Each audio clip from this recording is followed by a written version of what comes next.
Hello? Hi there. Can you guys hear me? Can you see me? Give me a seems good in chat. That would be awesome. Let me know. How's it going, guys? We are working out details here. Should be getting better, right? You guys see and hear me? Let me know in the chat, please. Great. Thank you. All right, let me make sure I can see chat here. All right. Nice. I usually stream on Twitch, guys, so like streaming on YouTube is just different enough to be miserable. So glad you guys are here. Listen, I'm not going to lie. You have to hit go live twice, and I hit it once. And apparently you have to hit it again, which I'm not used to. So that's what was going on. I've been trying to ask you guys if I'm here for like 5 minutes, but that's okay. We're here now. So guys, thank you so much for being here. This is so cool. I love hanging out with you guys. I'm so excited. We're going to try and do a lot more live streams. And man, I just really want to be able to connect with you guys more and answer any questions. Guys, like, remember, I don't know everything. I know some stuff about Resolve. I use it a lot. And so I'll do my best to answer whatever questions you have to help however I can in any aspect of post-production in Resolve. I'll give you my opinions, those kind of things. Look, Nightbot works now, probably because we're actually live. Yay! But yeah. So I'm really excited to kind of get to know you guys a little more because we're going to be doing more live streams.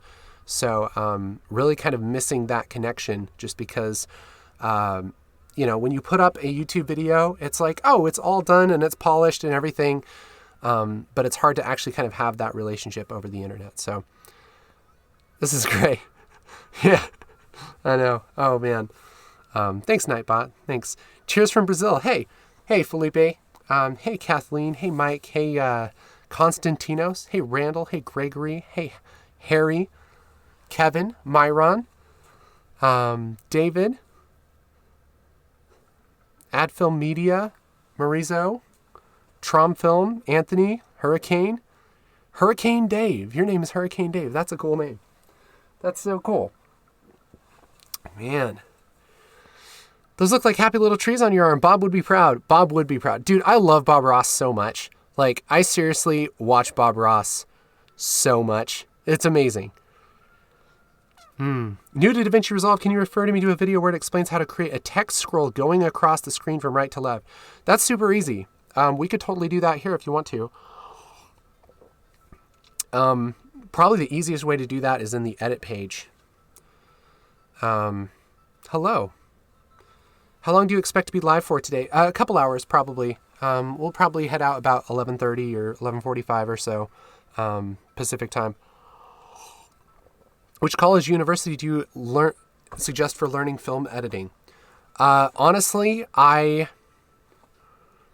if I were going to do right now, knowing what I know now, but being in the position where I would want to go to school, I would probably go to a community college just to get the like working together aspect of it, and I would learn the technical stuff online. That's the short answer. That's probably the way I would go. Just because you don't want to go into a bunch of debt on a school that will probably teach you the same stuff that you'll learn online. The good thing about school, in my opinion, is learning how to work with people, and doing group projects and things like that. Yeah. Resolve 16 on Linux here, man. There's a very nerdy part of me that wants to be amazing at like Linux and stuff. And I have dabbled in it just a little bit, but, man, it's just past the threshold of convenience for me. Man, I learned from you to use DaVinci Resolve. So cool. So cool. Been editing my vacation video for a year. How long of a vacation was it? I hope it was a 2-year vacation and you shot every day. How to start as a beginner in the industry. First thing, Be nice to everyone. Be cool to everyone. Take whatever job you can get and practice, practice, practice. Because the more you practice, the better you're going to be.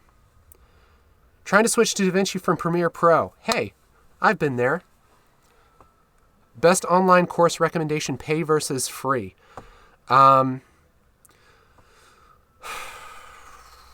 It depends on how you learn, honestly. Like the videos that I do are for generally, I feel like when I want to learn something, I want to just get the basics down and then jump in and try it, and that's like where I try and make my videos from. There are things like lynda.com, which will teach you every single little part of everything. And so if you want to get a really complete understanding of something like lynda.com, or like Skillshare, I think has a couple classes. That kind of stuff is good. I know Alexis Van Herkman has a lot of good stuff on Resolve. That's where I learned quite a bit a long time ago. There's also some really good training from Denver Riddle. That guy's awesome. Check him out too. What are the average possibilities of the computer to run the program? Are you talking about like how good of a computer you need for Resolve? Generally, I recommend, like, if you're going to build a decent gaming PC, that's about right. Get the best, a pretty good processor, like medium high processor, a lot of RAM, and a really good graphics card. Right now, I'm running a 1070 Ti, I believe. Yeah, for the graphics card. And then I have just like a cheap, I think it's a 4770 processor, i7. It was like old and not the best processor like 6 years ago. And it still runs pretty well. But I think I have 32 gigs of RAM. So that, like, decent RAM. Yeah, so that's what I would say, is build a pretty good gaming PC and it'll run Resolve pretty well. I'm old. I started out editing from 1-inch to 1-inch reel. Oh, man. Respect, Dennis. Respect. Happy to see you. I live in Cyprus. You look awesome. Hey, thank you. You look awesome, too. I like the way that your font appears on the screen. Just switched from Premiere to DaVinci. How does 3D tracking for text work within DaVinci? I haven't done it a whole lot. I know that it is really powerful, but the few times I've tried it, there have been kind of bugs and stuff, or like it hasn't liked my footage or whatever. That's something I want to get back into and like practice a little more. I know that it's supposed to work really well. And when it does work, it's amazing. Like it's just as good as, something like, what was it? Like Synthi? Is it Synthize? Is that what it's called? The match moving. It's pretty nice. Do you think it's a good time to start as a YouTuber? The good time to start as a YouTuber is right now. Yep. What are you doing? Like, what kind of YouTube videos are you talking about? When do you make a tutorial about using the more advanced nodes? That's a really big problem for several people. Thank you, Casey. Which nodes? Like, are you talking about nodes in the color page? Best resource for the true beginner who has never really worked with a video editor. Are you asking what the best resource is? Honestly, there are quite a few just basic video editing tutorials, which I wanted to ask you guys too. Is that something you'd be into? Like, I gave a pretty basic, very, very basic video editing training at VidCon. And I was thinking about making a video of that just for people who like don't know anything about video post production. Would you guys be into something like that? I mean, I know probably a lot of you are already into video production, so. Have you done a lot of multicam work in Resolve? 10 cameras plus. If it's so good, want to move over from Avid to Resolve and stop the round trip. Oh, man. I know there are a lot of improvements in Resolve for multicam. I haven't done one with 10 cameras. I've done one with like 5 cameras, and it works pretty well. depending on what kind of footage you have and how fast your computer is and stuff. But if you use optimized media and stuff, I don't know. Honestly, I haven't used that many multicams. So I've only done like a few little demos with multicam. What job boards should I look for in terms of jobs that not specifically... I'm confused. I don't know what that means, Ephraim. Is the paid version worth the money for the hobbyist use only? No. I mean, it's worth it, but I probably wouldn't spend the money on the full version unless you're really picky about stuff. The biggest reason to upgrade, in my opinion, would be the noise reduction. Noise reduction in Resolve is insane, you guys. It's so good. And it's fast. It's really fast. Yep. Have you done a lot of multicam work in... Okay, I already did that. Your voice makes me first to pay attention about how to use Resolve. Oh, man. What's the difference between Resolve Free and Studio in terms of performance? I think the Studio version uses more graphics cards. So if you have multiple graphics cards, it will use more resources. Like in a good way, like it will take advantage of the resources that you have, which is nice. But I mean, honestly, the free version is so good, you guys. Like I would use the free version until you start running into things, because it'll tell you, hey, this isn't in the free version. This is the paid version. If you keep running into that stuff, consider upgrading. But until then, try the free version. Look out for Confusion for professional fusion work. Yeah, Confusion's great. Yeah. What's the difference between, let's see. I want to cut the After Effects cord so bad. I wish I could wrap my head around nodes. I do have a few of your lower thirds, by the way. Hey, thank you so much for getting those. That's awesome. We have more in the future coming out. 4K content is 32 gigs of RAM good enough? Yeah, probably. It depends on, like, if it's from like a GH4 or a GH5, you might have a little more trouble than if it's like ProRes. What were the study courses he had mentioned? I'm looking at the Ollie Catch one on MZ Pro. I don't know what that is.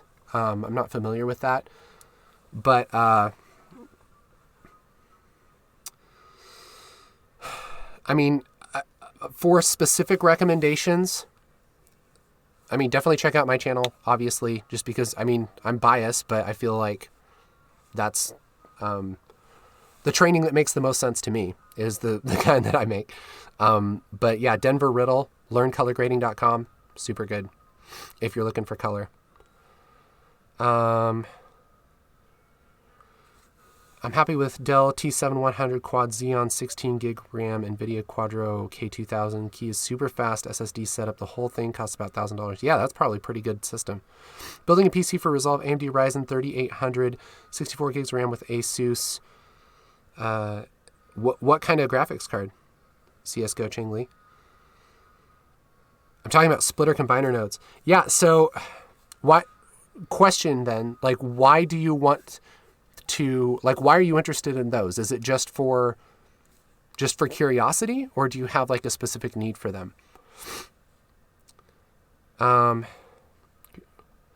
Main differences between Resolve and Premiere. The biggest thing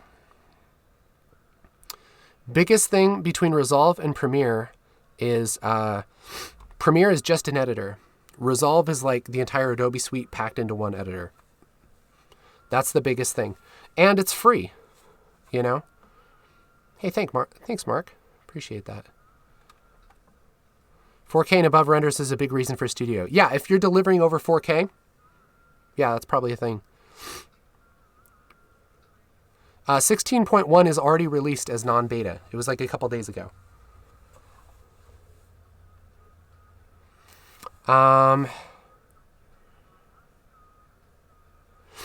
lot of my footage is long clips from which I want to use many different sections independently. Any suggestions on workflow and Resolve? Yeah, I mean, I would bring it into the timeline and cut it up and use those. Let's get into actually working with the program, guys. Somebody asked me real quick about animating text to go by. we'll do that real quick. Let me switch to my screen here. So the easiest way to do that is probably just in the edit page. If you're going to make some text. So I'm going to go to effects library and I'm going to grab a title and just grab my text. And I'll just drag it down to here. Something like that. Somebody's just wanting a basic like scrolling text. And so the easiest way to do that, if you go up to the inspector right here, you should be able to, this position thing right here. Oh yeah, sorry guys, let me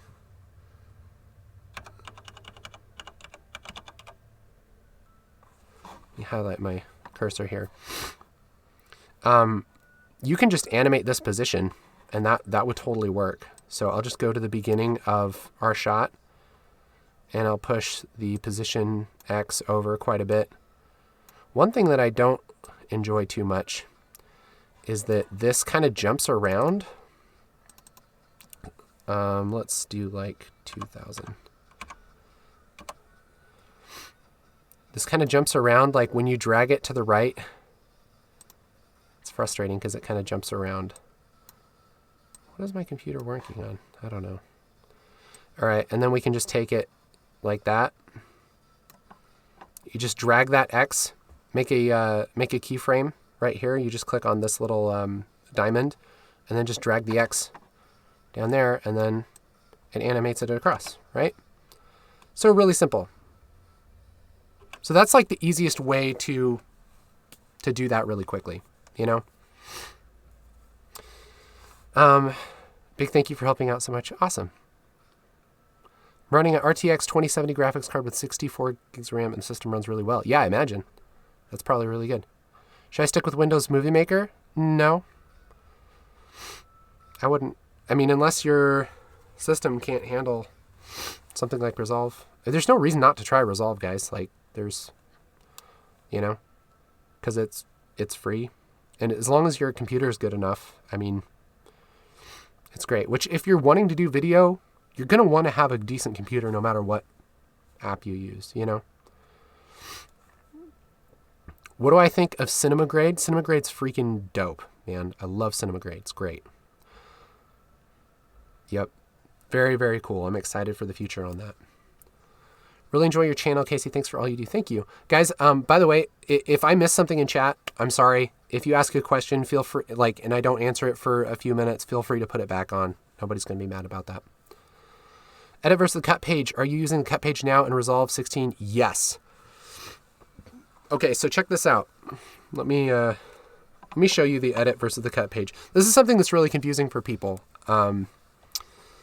So the cut page is pretty much just made so that you can put things together really quickly.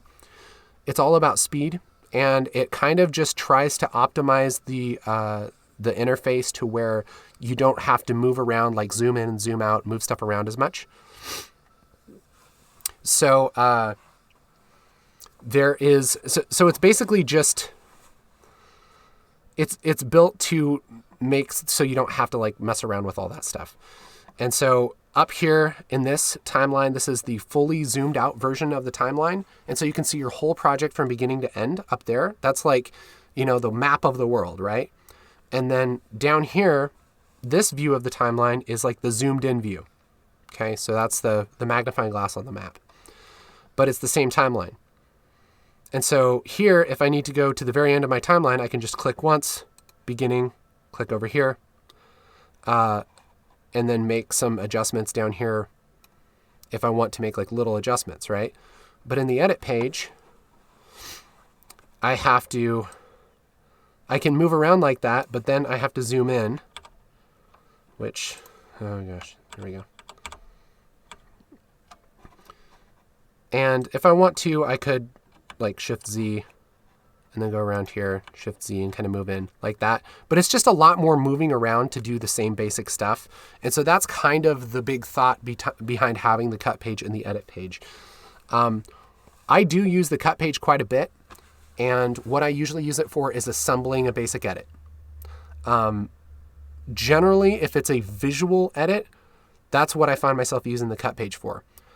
Putting together a bunch of like this whole edit was built inside of the cut page, right? It's some footage from our friends over at raw.film, and it's making a coffee.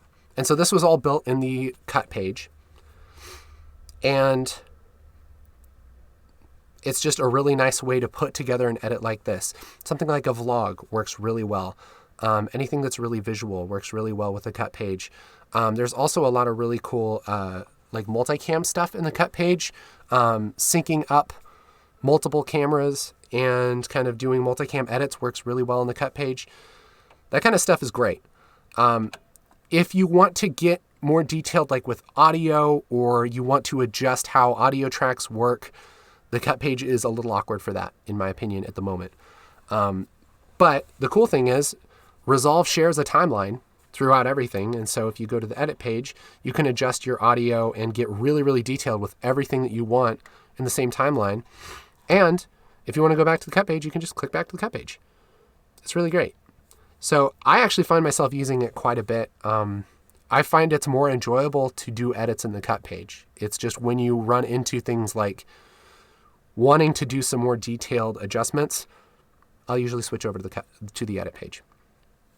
Does that make sense?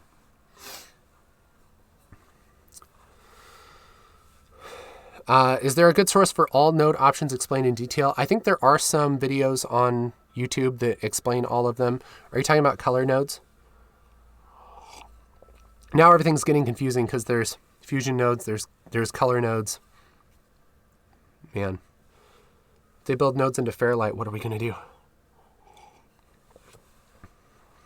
Okay. Let's see.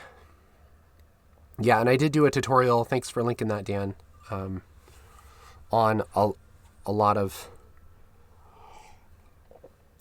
I'm not sure if that's the nodes in the, I have one on color page and on fusion page.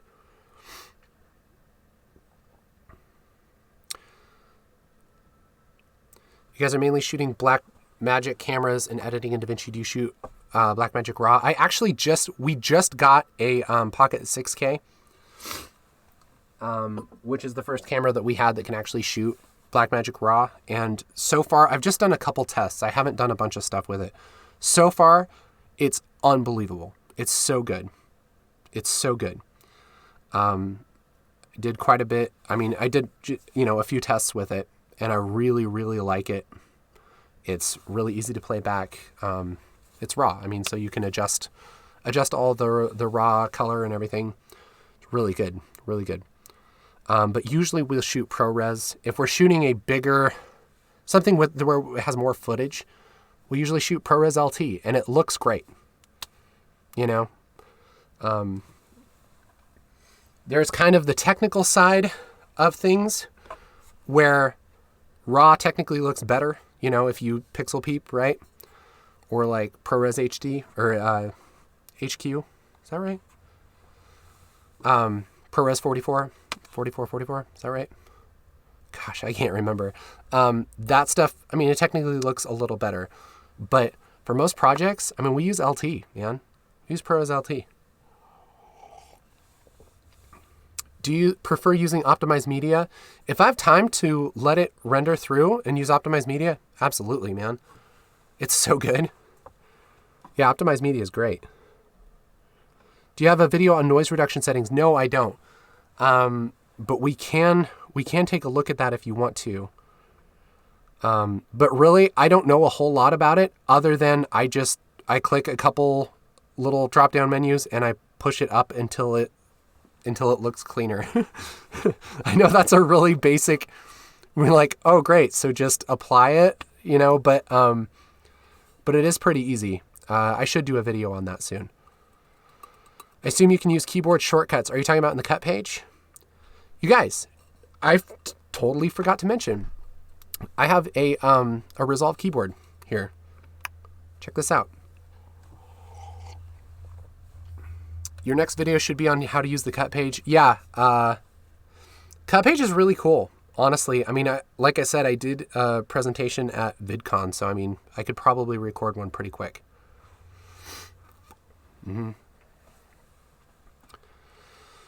Since switching to Resolve 16.1, I have a lot of instances where Resolve will either vanish or will lock up. Is there a general suggestion for what I might look for? Make sure that your video drivers are updated. That would be my first one. The problem is usually either updating Resolve or updating video drivers. That's what I run into sometimes. I found Resolve 16.1 be pretty solid on my system. Still get a little crash here and there, but it depends on what. You cannot get familiar with the cut page. Guys, if you want to, we can spend some time in the cut page. I really don't have an agenda. I'm just kind of here to, we'll just go wherever the conversation leads. Hey, thank you so much for saying hi, Martino. Love your tutorials. Thank you. When did you first get started in video editing? What program? I started with Windows Movie Maker and then Sony Vegas, and then moved to Final Cut 7, and then moved to Premiere CS5, and then all the way to CC, and then about a year ago or so, I switched over to Resolve completely. Just moved to Assimilate Scratch. I've never used Assimilate Scratch. I know a lot of people like it. I should confess master Resolve following your tutorials. Thank you. Oh, man. Let me see if I can catch up on chat here a little bit. As intimidating as Fusion is, I'm more worried about Fairlight. Will you be addressing it in the future? I don't really plan on getting too far into Fairlight just because it's so different. Like doing audio, there's a lot of similar things, but it's such a deep world that I feel like, Resolve's gone so many different ways. I feel like I just need to concentrate on a couple different ways, or else I'm just going to go crazy, Do I stand up when working? I stand up in here while I'm doing tutorials and stuff. My main desk is a sit-down desk. But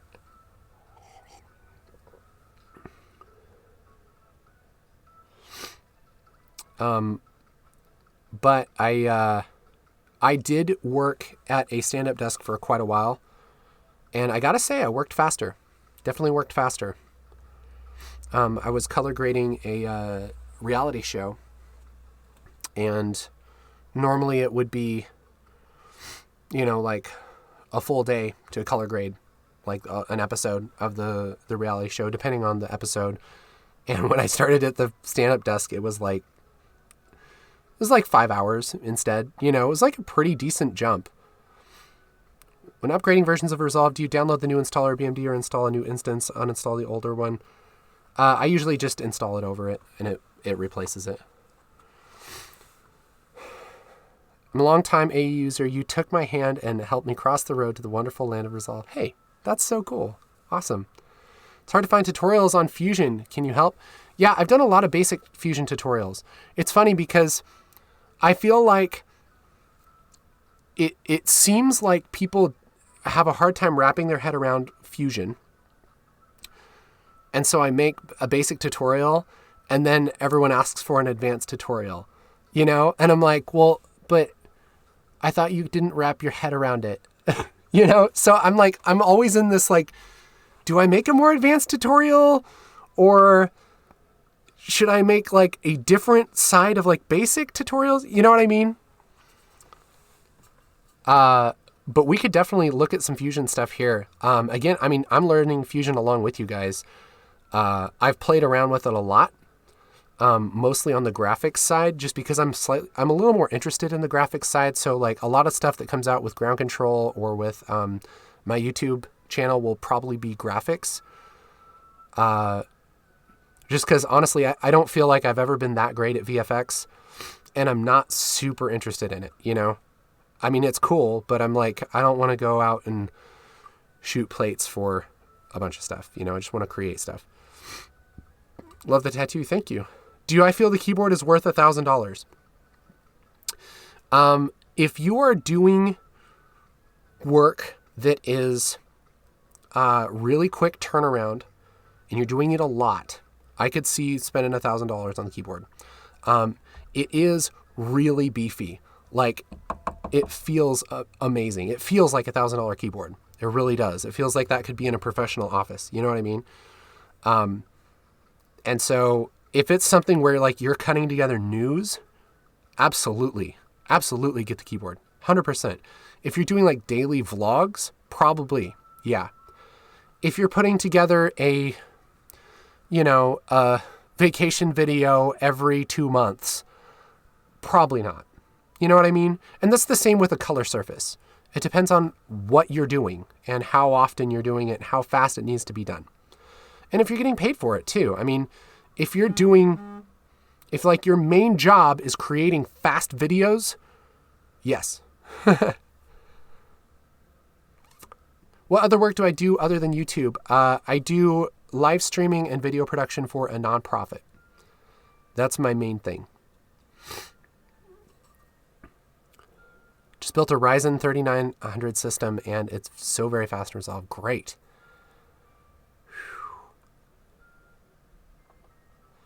Yeah, we suck less. Man, I was nerding out on some Fusion stuff and I was all over that website the other day. All right, let's see what else.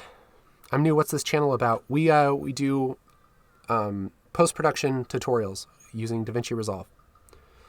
What microphone should I use to do voiceover but studio level? If you're going to do actual voiceovers, I would recommend something like this. This is just an Audio-Technica. It's like $100. Just condenser mic, and then get an interface. I have a PreSonus interface. It's like $100. So a couple $100 probably get you in the ballpark, something like that. That's what you'd want to get. At least something like that. Is it possible to export a still with transparency? You know, I would love to know that. I was trying to do that the other day and I couldn't quite figure it out. There's probably a really easy way to do it. There's probably something with like a saver node in Fusion. I'm not familiar with that specific way to do things. What's your view about Nuke? I've only used Nuke just a little bit. It seems pretty cool, but I haven't really used it. Hey, your videos are great. People ask for advanced tutorial videos because your basics are so great. Oh, awesome. Well, that makes sense. Loving the nodes both on the color grade, color page, and Fusion. Awesome. How do you sharpen footage in the free version? Oh man, it's pretty easy. I'll check it. I'll show you. Here, let me hide this. Honestly, like, I like to sharpen stuff in the color page. And so we'll grab like this guy's face, okay? There are some fancy controls for sharpening. Honestly, most of the time I just use it as default. So like down here, the fifth icon over is called blur. And right now this is on blur mode. But it's kind of confusing. There's a bunch of different nodes, but they all do the same thing. And they just unlock different settings here. And so what I'll do to sharpen is I'll just mouse over this radius and just roll it down a little bit with my mouse wheel. And usually like 47, like 0.47 is pretty good. You know, if you over sharpen it, something like this, it's starting to look bad. That's at 0.41.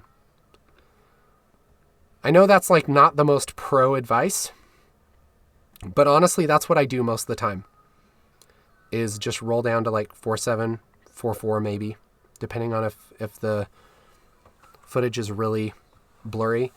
You could also mask this and like just mask his face to make it, or maybe just mask his eyes, you know? But like, that's probably what I do most of the time. And most of the time, like, if you have footage that's like shot on maybe a GoPro or some camera where you like turn down the sharpening, putting like a 0.47 sharpen on it looks pretty good. Looks pretty good. Explain the keyboard. Okay, sure. keyboard is, this is the Resolve Editor keyboard. And I've only had this for a few days. But so far, it's pretty cool. It's pretty cool. I'll show you kind of how it works here. Hopefully my system is being nice to me. It's kind of acting a little strange today. But so like, I'm going to just drag something down here to make sure our settings are good and stuff. So on this keyboard, this is pretty much designed for the cut page. Up here, there's source and timeline, and that switches in between your footage up here in the media pool and the timeline. And so I can move through my footage with this jog wheel, and I can quickly just go through like all of the footage that I have and preview it, move it back and forth, and set my ins and outs to make my edit, right? So if I were going to do something like, there's a little error where it says the media is offline. It's not really. It's a little bug, I think. But, so like, let's say I wanted to grab this clip, right? I can set the in and the out using these buttons over here. So in, and then move over, hit out. Man, it's like really, usually it's a lot more snappy. I don't know what's going on. I don't know why it's crazy, but okay. And then these buttons up here, these are your edit buttons basically. So like, where is it? Right here in the cut page, these are different buttons to add whatever clip that you have selected to your timeline in different ways. So there's append and end, there's insert, there's a bunch of different ways that you can add stuff. But with the keyboard, all of those just exist right here. So I can append to end, and that will just, you see, it'll just put that in the timeline, right? So then I can keep going through my source footage with the scroll wheel here, with the jog wheel, and set a new in and out, something like that, and hit append, and keep going through. Ooh, that's good. Yeah, something like that, and select whatever footage I want. And I can quickly build an edit like this. Yeah, something like that. And now I can switch back to timeline with that button, and I can go through my timeline, and we can see the edit. So it's a really quick way to assemble edits. You know what I mean? And so I built, like I said, I built this other timeline. Where is it? Here it is. So I built this edit, which is a really basic edit, but I built that using the keyboard in the cut page. And I gotta say, if nothing else, it's really fun. It makes it really enjoyable because you never really have to grab the mouse. It's all about just your keyboard. And you can really just look at your screen, and if you can kind of feel your way around the keyboard, you don't really need to grab the mouse and like adjust things. You don't really need to look down. You can just look at your footage. There's also these buttons over here, and these will adjust different things in the timeline. So like I can grab the nearest out and trim that, and the nearest in. Man, my system's struggling, dude. I don't know what that's about. It's probably because I'm doing a live stream, and that is really frustrating. So, like, honestly, what is going on? What's this about? Oh, it's because my magnifier. Oh, I think that's why. Seems to be maybe a little better now. I had like a weird magnifier or something going on. That's weird. Anyway, so that's kind of the idea, is you can go through and adjust clips in the timeline just using the scroll wheel and kind of holding down some of these buttons.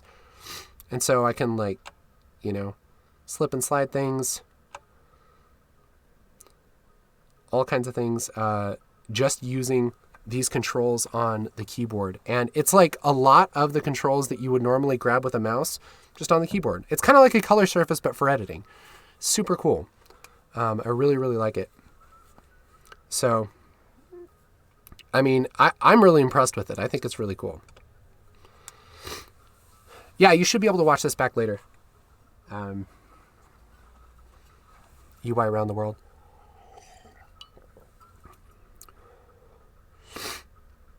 Is there a recommendation for a workflow for doing short news videos? Bring in short videos and images with different transitions.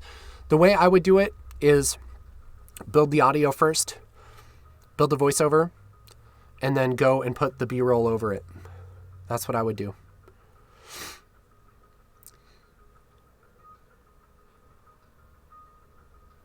Will you hire me if you liked my work? I'm 20. If I were in the mood, if I were in the market to actually hire people, I would certainly look at your work and stuff, but I'm not really. So yeah, sorry. Do you calibrate your display for web and YouTube videos? If so, what standard do you use? Your two display, and do you use two displays? I generally use one display just because it works better with Resolve. There's no, there is a two display thing, but I don't know. I found it kind of problematic, so I don't really like it. And yeah, I do calibrate it with a, I don't think I have it, but it's just like the i1 display right color checker thing. That probe. And I use a utility called DispCal, DispCal, DispCal. So, yeah, and usually I will calibrate to 709, because most of the time it's for broadcast, or for, somebody's movie or something, if I'm color grading it. But anymore, a lot of the stuff I'm doing is for YouTube. So, I always check it on other monitors and stuff too.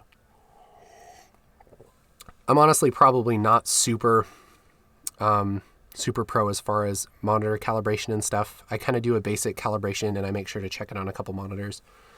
But there are people who know a lot more of that than I do. For rotoscoping, what would you choose? Fusion versus Mocha? I know Fusion can do a lot of good stuff. Mocha's pretty awesome though.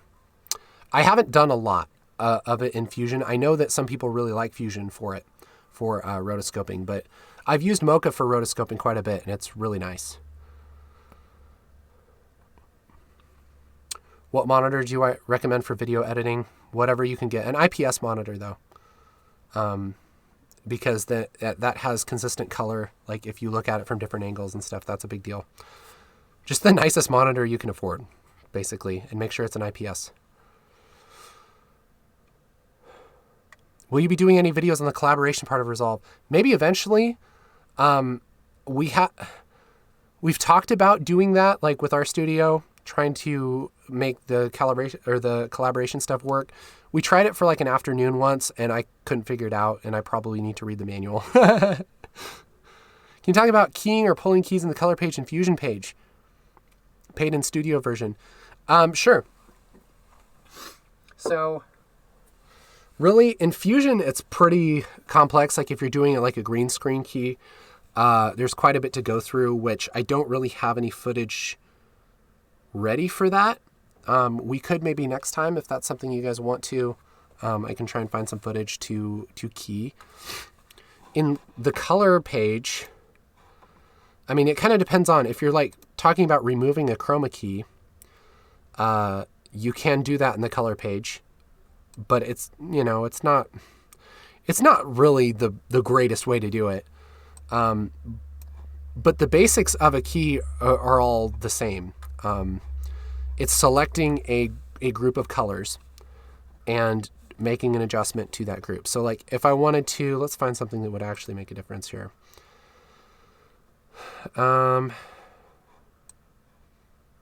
Yeah, let's say this yellow part on this guy's shirt. Maybe I want to change that, let's say. So what I could do is grab a qualifier on his shirt, which is basically just, if I go to this second little section here in our middle, behind the curves, there's a little eyedropper, and then just go up on the screen and just click and drag. And now if I go up to this little button here, this is the highlight button. Click on that.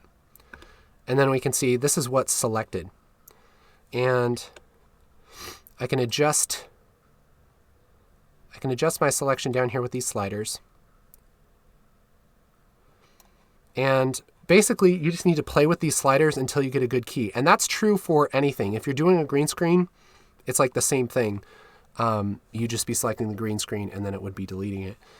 And so now that I have that selected, I can adjust that independently. So if I want to change the color, I can just grab this hue down here and just rotate it and change the color of his shirt. So that's really basics of keying. It's selecting a bunch of colors and adjusting them, or if you're doing a green screen, it's deleting them. And then there's things like noise reduction and like working with edges and stuff, which is really probably outside of the scope of what I'm prepared for today. But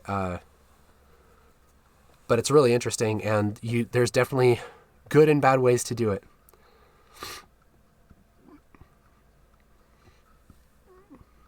Yeah, add film media. Yeah, on the keyboard, it's a jog and shuttle wheel. And you can change it between jog and shuttle. And I like the jog wheel because I can really just feel exactly where it is on the edit. Whereas I feel like the shuttle wheel, and I'm not somebody who's used a shuttle wheel a lot. I'm not really familiar with it. But, you can play it back and forth. And it's cool because there's a little electronic, I think they call it a clutch in here. And what it does is it like snaps to a certain place and you can kind of hear it, which is really interesting. But it's kind of like, for me, I have a hard time setting it to the right speed. Again, just because I'm not that familiar with like shuttle wheels and stuff. And so I usually like to do this, and if I want to play it back full speed, I just hit spacebar, To me, Resolve is acting a bit strange after the 16.1 release. Anyone else having issues? I mean, there's always like little bugs and kind of strange things that happen. I haven't noticed like noticeably more issues now. Let's see. I have a faint recollection of setting something about using an iPad alongside an Apple computer with things such as wheels. Are you talking about a color surface that is on your iPad? If so, that is the Tangent. It's by Tangent. It's like a Tangent app. And I have used that before. Really, the idea of a color surface is where you don't have to touch it, or you don't have to look at it. You can just feel it, which doesn't really work on an iPad. So, like, I don't feel like it's that useful. It's kind of cool. And it's kind of cool to be able to adjust two things at once, but you really have to, like, look down at it and be sure that you're touching the exact same, like, the exact place that you're supposed to control. Is there a way to include open effects on a LUT? No. A LUT is really big. I mean, all it does is remap colors. It doesn't do anything fancy like that. If you do open effects, that would have to be on like a power grade or some kind of preset or something. Any tips for working on audio in the Fusion tab? Yeah, I mean, I can give you kind of a little idea of what I usually do. Sorry, guys, I'm getting over a cold. Really, oh wait, audio on the Fusion tab. I've heard a lot of people kind of complain that you don't get audio. I don't know. I mean, I haven't really ran into that because I haven't been syncing up stuff with audio in the things that I've been doing with Fusion. Usually what I'll do is if it's something that's going to be synced up with audio, I'll make like one clip, like I'll make it a short clip, and then I'll edit the clips together in the edit page to the audio. I gotta go. We'll watch the rest later. Do let us know if it's possible to reframe 360 footage. I don't really know much about that. I'm sorry. There's probably a way to do that, but I don't know how to do that. Can you show, please start grading. What do you could ask that a little nicer. Do you have a specific idea on what you would like to see?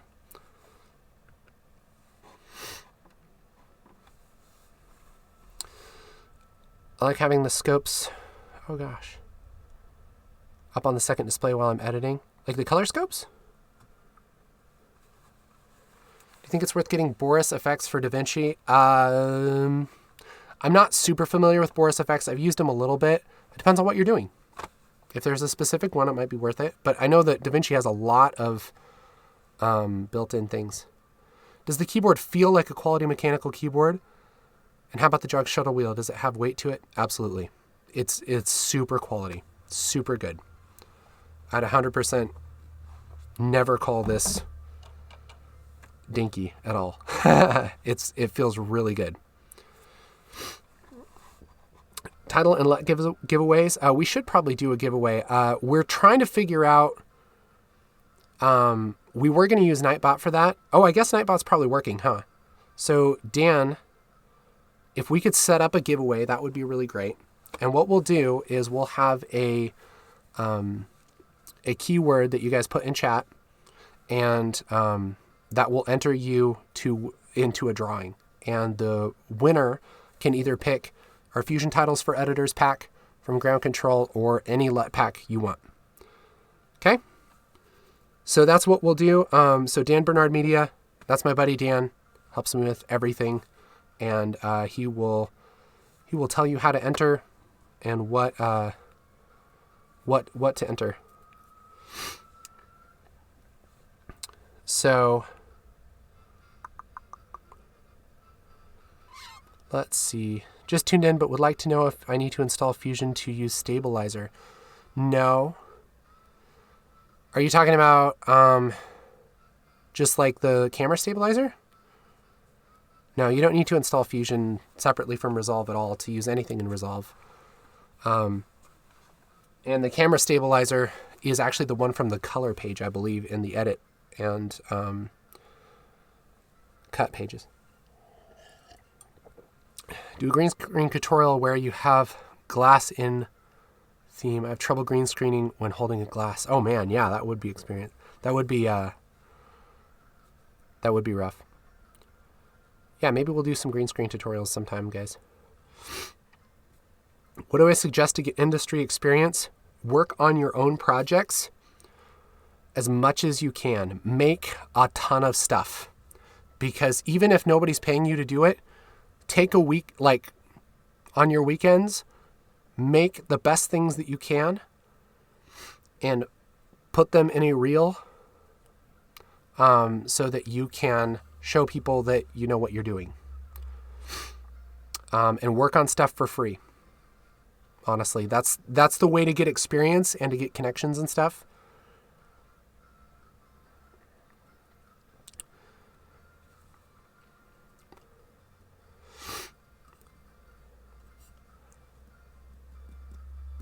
Is there a way we can do a quick mask in the edit page or any plugin without going to Fusion or a color page? You can crop stuff, but not like a mask, no. And really, there's no reason not to. Here's the thing, like, there's not really a reason to not go to the other pages because honestly, like, it's just not that big of a deal. The only part that's difficult is just getting familiar with the interface, you know? And so something like, let me show you. So like, let's say we wanted to mask this guy for whatever reason, right? We could go to the color page and I could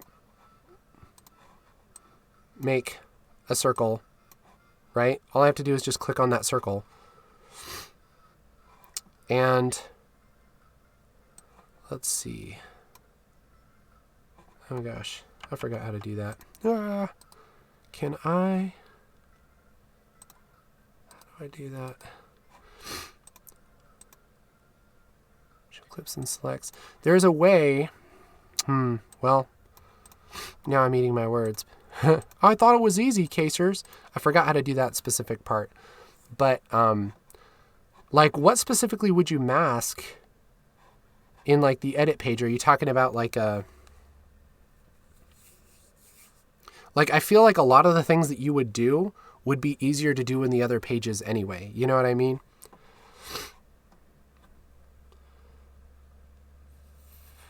Best way to audio sync and resolve? Oh, man. When you go to the media page, of course, I don't have any audio. I didn't really plan on doing audio stuff.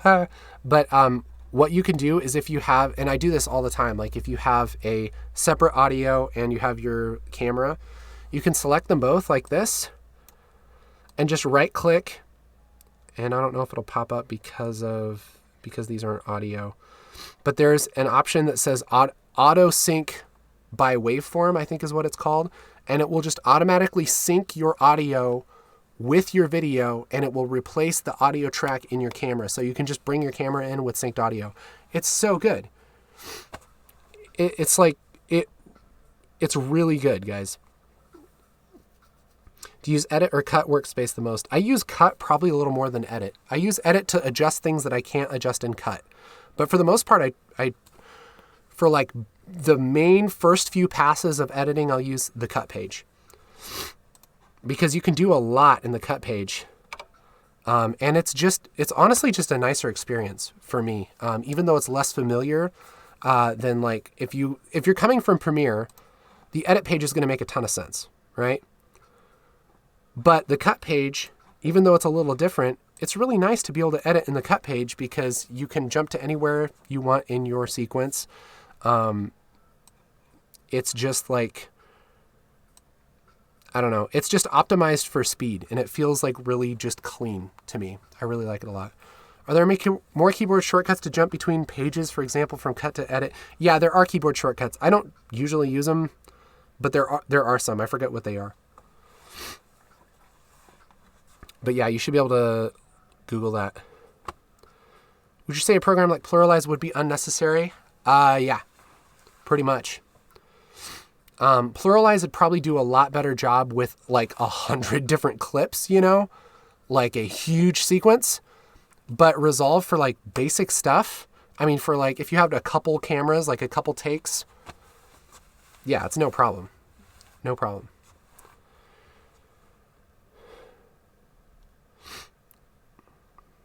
So, you know, when you make a Fusion clip on the Edit tab and then click splines icon thing, is there a way to resize the window that shows the points? Sometimes the points fall outside of the area. Super easy. Check this out.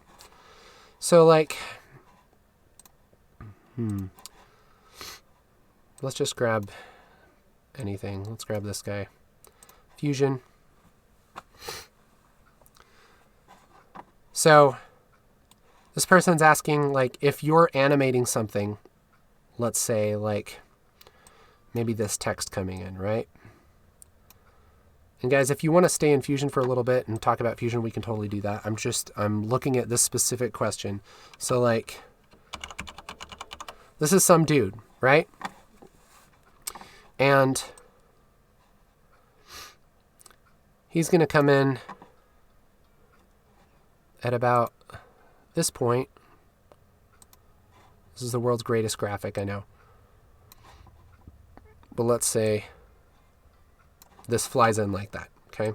So we have that text flying in. This person's asking, when you go up to the spline panel, click on spline, and go down here, you can click on whatever's going on. And sometimes, let's see if we can move this to a place that makes less sense.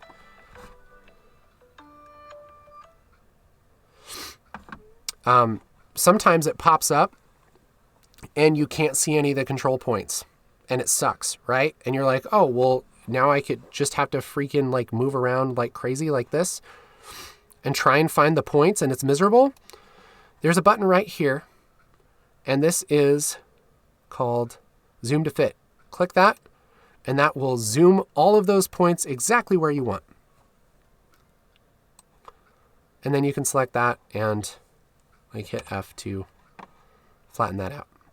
So it's this button right here. That's your friend, man. That is, that's definitely your friend. Show me how to ease text in and out from left to right in Fusion. How come it slowed down and then whoosh? Oh, in and out. Yeah, you do the same thing. You would just like do another keyframe. Let's see if I can grab this. Yeah, and just move it over here. See this? And then you would just flatten that out like that. So this is the same thing. Of course, it's really fast, but you get the idea. So it can go shoo, whoosh, like that. This is why I edit my tutorials, guys, because I mess up like 50 times and I'm like, nope, this is the right way to do it. But that's how you do it, is you just set all your keyframes and then flatten the middle one.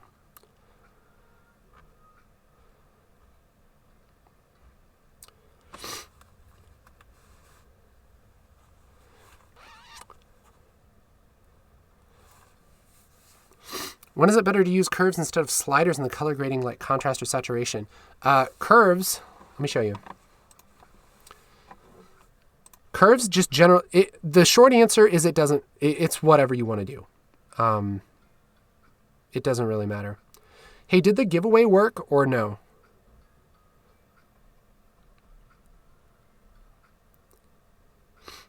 If it's not working, okay, Dan's working on another way. All right, no problem. We are going to be giving away some stuff. Worst case, I'll just tell somebody, I'll just tell you to say like something in chat, and the first person to say it, or the third person to say it or something will win. Sometimes Nightbot acts crazy, guys. Nightbot's a bot that interacts with chat, and sometimes it just doesn't work. Hey, thank you for that sub. Appreciate that. Okay. So, yeah. So when you would use a curve, really like the way I think about it is curves just give you more control, right? So you can adjust like your contrast, right? And, oh wait, I'm keyed here. I was like, why isn't it working? You can adjust your contrast, and that'll probably get you about where you want to be, right? But you have a lot more control using the curves, right? So you can adjust your contrast yourself using the curves and have kind of a visual way to look at it. And you can even adjust the roll off of those highlights and stuff, which you can do through sliders, but it's just a more visual way to do it. They do the same thing. Is any fast rotoscoping in Fusion like Rotobrush and AE? I don't believe so at this time.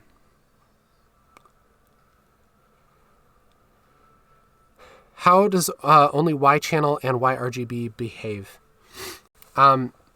Y channel is just the luminance channel. And so the way I think about it is if you want something to look a little more stark, you can mess with the Y channel, and it doesn't mess with saturation. Some people really like to use the Y channel to set their contrast because it doesn't affect their saturation. So like if I were to grab this gain master wheel and push this up, you know, I could bring down the lift and then look at my image. You know, it looks all right. Probably needs a little bit of saturation, right? But it's pretty good. Whereas if I did this just with the Y, which I got to remember how to do that exactly. I think it's Alt. Yeah.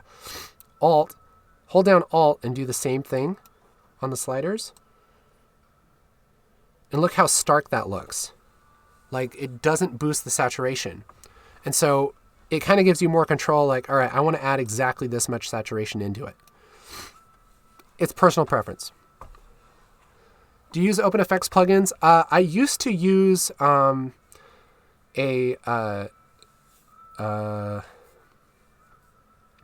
what's it called? Gosh.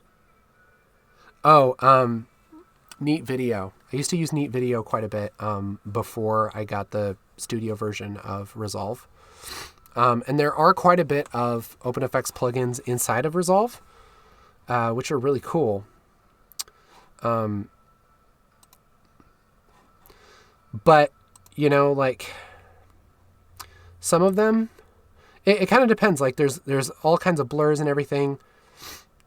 And that's something you'd probably have to just play with. There's a ton of stuff. There's just a ton. And some of them are really cool and can do some really, really fancy things. But it's not, I mean, it depends on what you're doing. You know, like if you're looking to, you know, add a lens flare or like, you know, add light rays and stuff like that. Absolutely. It's great. You have a darker image on 16.1. That's strange. Is there a way to have a preset so that you have, say, 4 nodes in the color panel, for example? I always start with 4 nodes, 1 exposure, white balance, contrast. Yeah, totally. Check this out. So under color, I'll just reset this. Easy way to do it, I'll just add a couple serial nodes. So like you have these 4 nodes, right? Right click on your image right here and just say grab still. And that will put a still right here. And it's not only a still, but it's also just a preset. So if you want to start with 4 nodes on everything, you can, whatever shot you're on, you can go up here and just middle button mouse click, and it'll add those 4 nodes. And, you know, you can have a grade already built into that if you want to, but that's a quick way to do it. Have you been using 16 since beta? Yes. Is there any node to adjust the opacity or a blend mode? Yes. I don't know. Yeah, there is blend modes in a layer node. But really like when you're talking about like, let's say you have just a super crazy orange push, right? You can go to, I think it's the 3rd icon from the right here, and it's called key. And there's a little slider called key output gain. That's basically the opacity or the strength of your node. And so whatever is happening in that node, you can just globally kind of turn down by grabbing this and dragging it to the left. And then look what happens. It kind of fades that out. So the cool thing is you can put a LUT or you know, a super harsh color grade or some kind, or sharpening, something like that.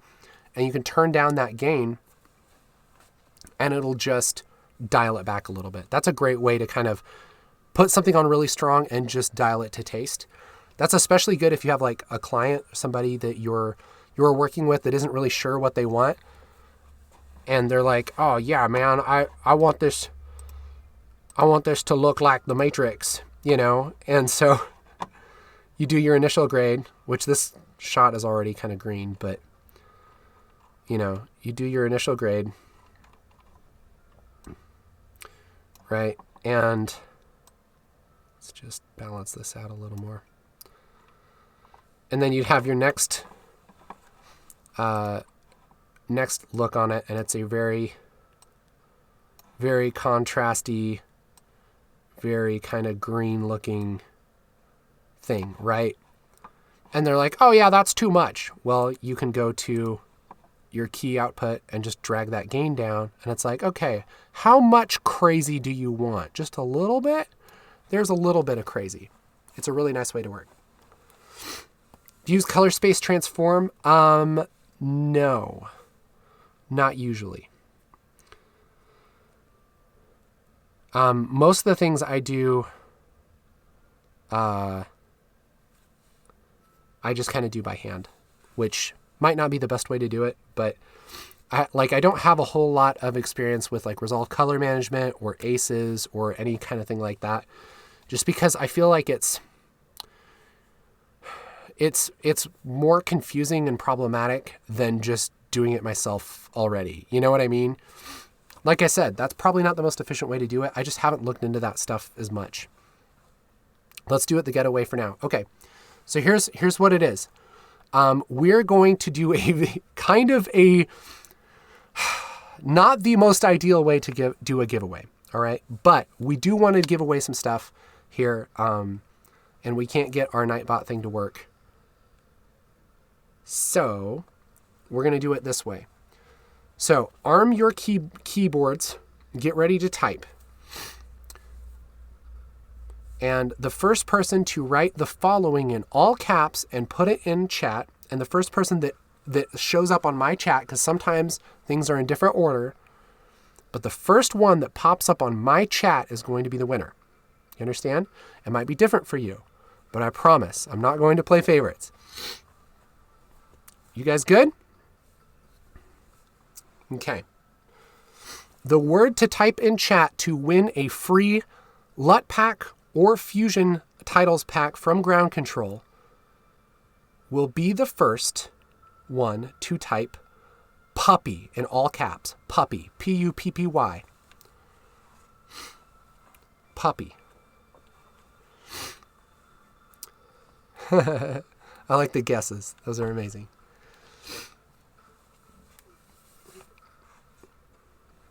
All right, Jacob Victa.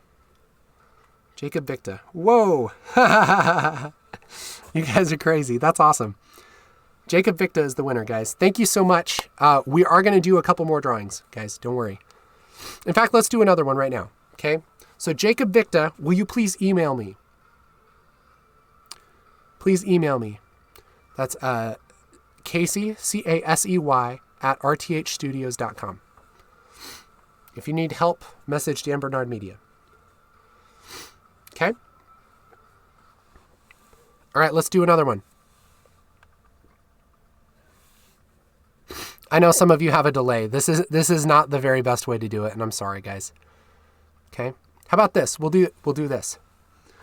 I don't want to count. Okay, the fifth person to show up on my chat to type the following word in all caps, the fifth person will win. Okay? Fifth person down on my chat to type chicken. Chicken. Chicken. Chicken. Fifth person. Man, it's hard to see the 2, 3, 4, 5. Okay, I think that's Brian. Is that right? Dan, if you could count that would be awesome. It looked like it was Brian, though. Yes. Good job. Brian Manone. I'm at least 40 seconds delay. I'm so sorry. Fifth is too little delay. Well, I don't want to count a bunch, guys. We are going to be doing this on a regular basis, and we hope to have Nightbot working. We thought it was working, but it was being dumb. What can we do that won't be dependent on delay then? On my screen, it's me. Oh, gosh. I'm so sorry. Like I said, guys, this is not the best way to do it. That's just how we can do it for now.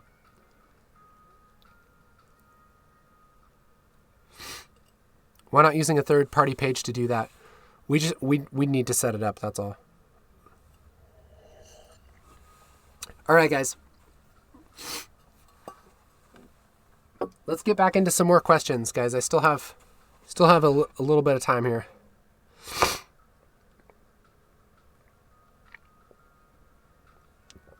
Oh, dang. I just got some news from Waifu. Oh, that is going to adjust my life quite a bit. So I already knew this, but my wife is pregnant. We're going to have a baby soon. But apparently it's starting. So not like super, it's starting very, very, very slowly. Crazy. So I don't have to go right now, but later today, we're going to be changing a lot of stuff around. Wow, I did not expect that. So yeah, congratulations, right?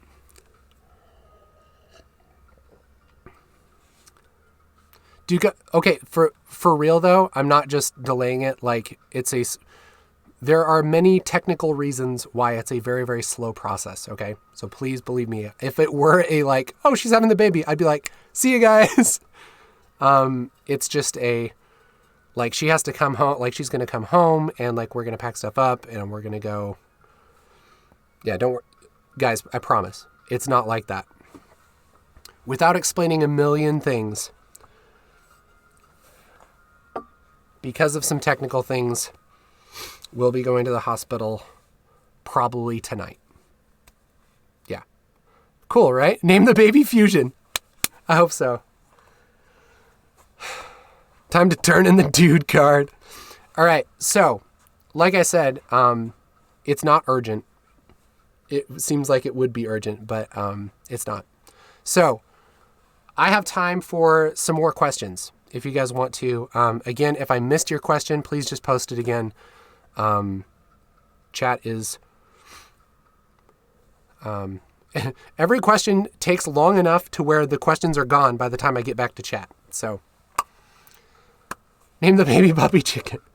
So yeah, if there's other stuff you guys want to talk about, please post it in chat and we'll talk about it. Skin softening. That's right. Okay. So there's a couple ways, and again, I'm not an expert on skin softening. I haven't done a ton of it, but what I'll generally do is a way to do this is select the skin with the qualifier. So I'm going to do just kind of a basic grade on this shot first, just so we can see it. I'm just bringing down the lift, bringing up the gain, bringing down the gamma a little bit, bringing up saturation a little bit. Okay. Very basic grade.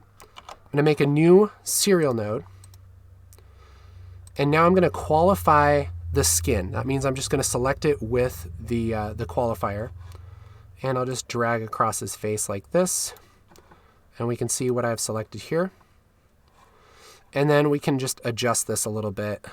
Maybe I'll widen it out a little. And we can kind of get, I'm just wanting kind of the actual skin part. And once we get a decent selection here, I can go down to this part right here and clean the black, clean the white. This is just kind of basic qualifying. All I'm really trying to do is get a pretty good selection of the skin. And if there's other stuff in the background, it's not going to matter a whole lot, okay? Because I'm going to limit this with a window. So I'm going to go here to my Windows palette and grab a circle. And I can just select his face like this. And we'll just hit Control T, track that forward. Track it backward just for giggles. Something like that. And I'll turn off my highlight. And so now we have just his skin selected, okay? That's what you have to do when you do skin softening.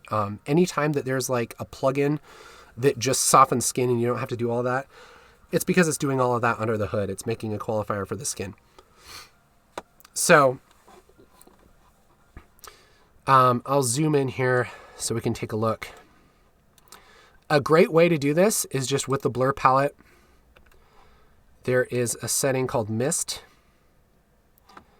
and you can just boost up the radius a little bit, and that kind of starts to blur. Let's see if we can see it. Kind of starts to blur his skin a little. So that is a way that you can do it. And again, you have to adjust the qualifier a little bit because it's kind of getting into, obviously, it's blurring other stuff.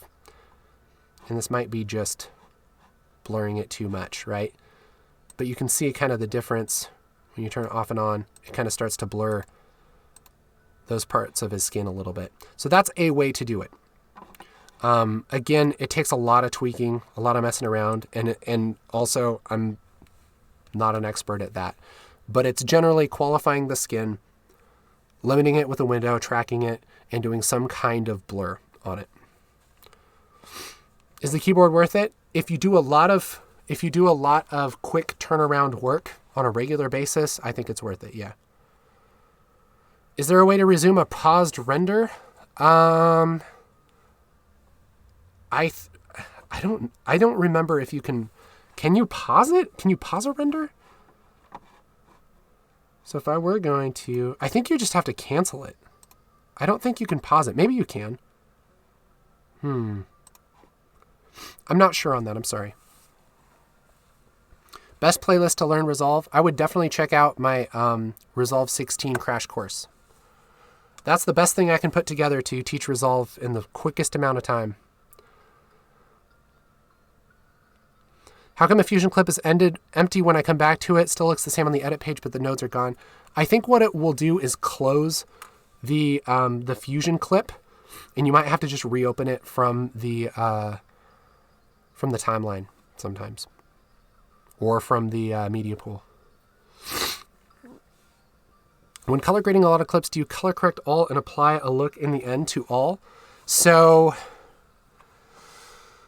if you're color grading a bunch of clips, like, let's see, I'm going to get rid of this,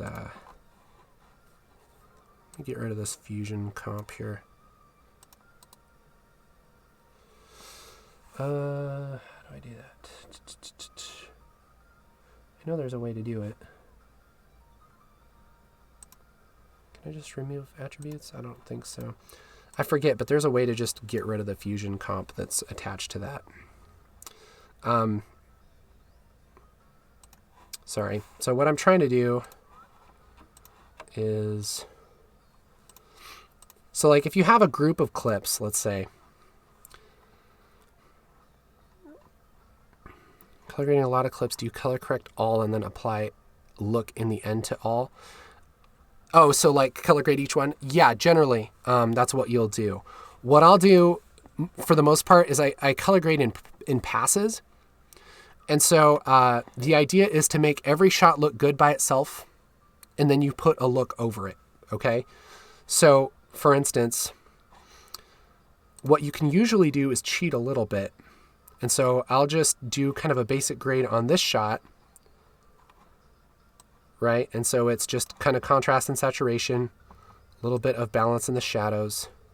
And again, if you guys have any questions, if I'm moving too fast, please let me know.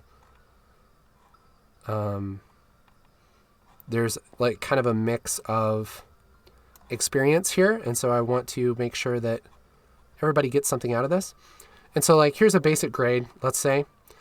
And what I'll usually do is copy that grade onto other shots and see if it looks good. Because if it looks good, then I don't really have to do anything. But then I can just adjust like how each shot looks. And man, my system's running slow, dude. I don't know what it's about. Like I said, it's probably just because there's people watching. That's usually what it is. But yeah, so like you try and get every shot looking decent by itself. Get it all looking good. And you'll notice this isn't like a creative grade or anything. It's just making it look nice and poppy. Just how it is. And once you get everything kind of looking decent, again, normally I would take a little more time on this, but let's just bring this down a little. You get everything looking good, how it is. And then what I'll usually do is make a creative grade that goes on top of that. You could do that a few different ways. You could add them to a group in the color page. But what I like to do is go back to the edit page, and under effects here, there's adjustment clip. You can put an adjustment clip. Sorry guys. You can put an adjustment clip over a bunch of different clips in the edit page, switch back over to color, and you can grab that adjustment clip and make a look on that adjustment clip. Like let's say we want to kind of desaturate it, maybe make it a little bit warmer, right? We can make a look just on that adjustment clip, and that will go over all of the shots. And so that's a really nice way to work and kind of keep things separate. And it's also more visual in the edit page. If I don't like that look, or I don't want that look on certain clips, I can just move the adjustment clip, right? That's a great way. And that is new in Resolve 16, I believe. If Resolve was an arm wrestler, how strong would it be? Very strong. Very strong. It would need enough protein shakes, though. You got to have a powerful computer. But if you do, it's powerful. Okay. Let's see. What's the best way to learn making visual effects or maybe motion graphics in Fusion? Visual effects, honestly, I don't feel like there's a lot of resources out there. I would love to teach visual effects, but like I said, I'm not super into them. Like, I like them, but I don't like them enough to like dive super deep and learn all of the things that it would take to be really good at that. I do like motion graphics though, and we are going to be diving into more of motion graphics stuff in Fusion on this channel. But I have a few like basic Fusion tutorials. Definitely check those out. And we can kind of look at some stuff today if you guys want to, if there's a few people interested in making graphics in Fusion. Can you create effect presets in Resolve? I think so. Let me think. Is that right? It depends on the page. Like, if it's just an effect, I want to say, like, you can make presets in color. You can also make presets in Fusion. You can do presets for tracks in Fairlight. But, like, as far as making an effect preset, I'm not 100% sure. There's probably a way to do it. I haven't happened to try that recently. How to use a logo as a mat to manipulate the colors of another clip. So you're talking about like if you had a logo on top of a piece of video and everything that's under the logo is like black and white, right? That's what you're talking about. You could do that a few different ways. You could load a mat into the color page. Again, gosh, it's been a long time since I've done that. I can try and derp through that if you guys want me to. But generally, you would make your adjustment. Let me see if I can maybe do something. Let's see. You would have to load a external mat probably, or you could just do it in the Fusion page pretty easily. So like, Fusion would be pretty easy. You can definitely do it in color too. But like, let's say, this is going to be like the same deal, right? So like, let's say we had text over a background and the text was logo. Okay, this isn't obviously a logo, but it will work the same. Let's find something good. Okay, here's our logo. We can do something like, let's just grab a merge node. We can merge this media over itself. And we can use this logo as a mask. And it should be able to, I might have to switch a setting because I'm not exactly sure if this is going to work or not. But we should be able to put like a color correction node here. So this is foreground. And do something like bring down the saturation.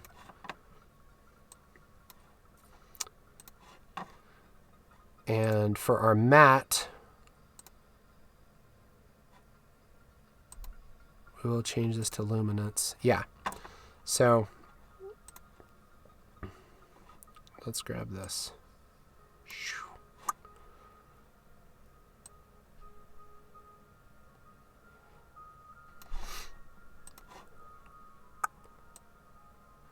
So you can kind of see it, that it's working. So that's kind of the idea, right? And so really what you would do is load your logo in. And again, like if you're not familiar with Fusion, that's probably slightly confusing. But really what we're doing is this media in, this is our original video. And then we're color correcting it 2 different ways, and we're merging it over itself. All right, so it's kind of like a layer over itself. This is our logo, and we're using the black and white from this logo. Yeah, let's see if we can use this. We're using this black and white logo to tell that layer where to appear. So it only appears on the white. That's how you would do it, like in Fusion. It's very similar in the color page. What you would do is load a matte into the color page, which you can Google how to do that, and you can use that as the alpha input for any node, basically. So I hope that makes sense. I hope that that's not too crazy, but that's generally the idea. Is you'd put a layer on top of itself with a matte. That's the logo.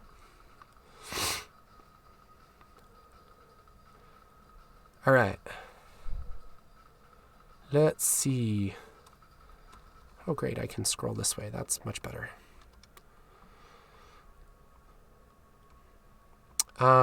Is there a way to allocate a certain amount of RAM to focus solely on Resolve like with Adobe? There might be in the settings. I kind of get confused with between Adobe and Resolve sometimes too. Preferences should be under System, Memory, and GPU. Yeah, you can adjust stuff right here. Same deal. Pretty much the same deal. Thanks for answering my questions. I find your channel very useful. Thank you. How do you deal with skins and apply an adjustment clip to several clips? How do I deal with skins? Are you talking about like skin tones, like grading skin tones? An adjustment clip to several clips. Yeah, you just put it over the several clips like we did earlier. Can I ungroup a Fusion clip, break it apart to start over? Oh, you mean like if you make a Fusion clip inside of the edit page? Sorry.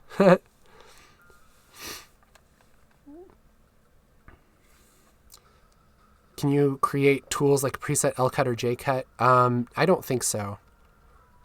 But I'll tell you one quick way to do that. We need some audio to actually make this work. Let me see if I can just grab something.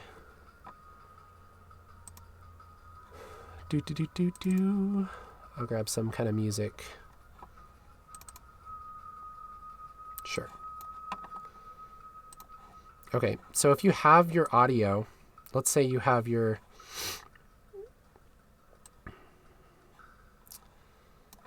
audio here.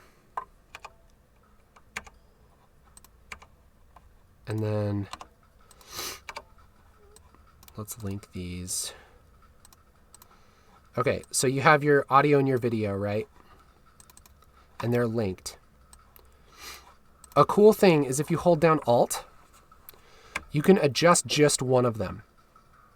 And so if you want to make a LCut or a JCut, it's really easy to grab that, even if you're in linked selection mode. That's something I use all the time, especially like with transitions. If you want to grab an audio transition and fade it, but you don't want to fade the video, you just hold down Alt and select it. That's really, really a nice way to work. I want to say thanks for your efforts. Your tutorials have helped me out plenty. Thank you.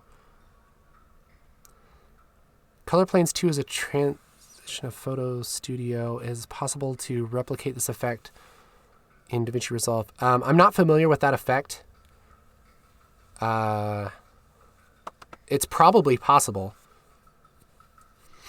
Can you show how to work with the printer lights hotkey? Yeah. Is that something? Generally, the idea is, I mean, I've used it a little bit. let's see if we can make that work. Yeah, let's reset this. The idea is, and I think I have to go to workspace. Is it workspace? Is it color? You have to turn it on. Printer light hotkeys. Okay. So you should be able to, yeah. What you can do is on your computer, you can actually adjust, just on your regular keyboard, you can adjust some color controls based on printer lights, which is kind of a way that they used to do color. Honestly, I don't know a whole lot about it other than it's like buttons to adjust either the RG or B values. And so like red is 7, like to boost up red is 7 and down is 4, and then green, blue. So you can adjust things like that. And that's a really cool way if you just want to, you know, do some basic balancing using those things. It just uses the offset though, so it's not like you can adjust the gain. It's just like for really big, like if you have your white balance way off, you might want to adjust it that way. And you can kind of get a decent balance with that. There, I'm sure, are a lot more experienced people in chat. They're like, I used to use actual printer lights and I know a lot about them. And that's really cool. But yeah, from what I understand, that's based on some kind of a legacy way of doing things. I have a quite beefy PC, Threadripper 2920, Radeon 64. The PC still stutters a lot when checking the processor and GPU, far away from being maxed out.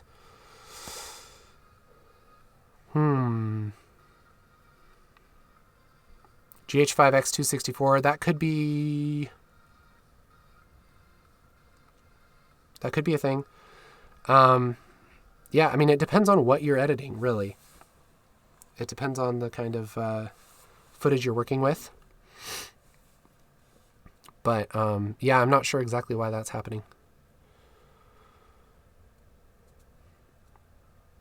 Do I know if 360-degree videos are supported like Premiere with an add-on? Not sure. I haven't worked a lot with 360 video. I'm trying to think if that's a thing. I don't remember. I'm not able to drag files from Windows into Resolve. I have ran into that, and I'm trying to remember why that was. It's probably because they're not supported. It depends on what. Usually it's because it's not supported. Like it's some codec that Resolve doesn't understand. But if it's something like a basic movie or something, I'm not sure why that's a thing. 360 video is supported in Fusion with no plugins. Well, there you go.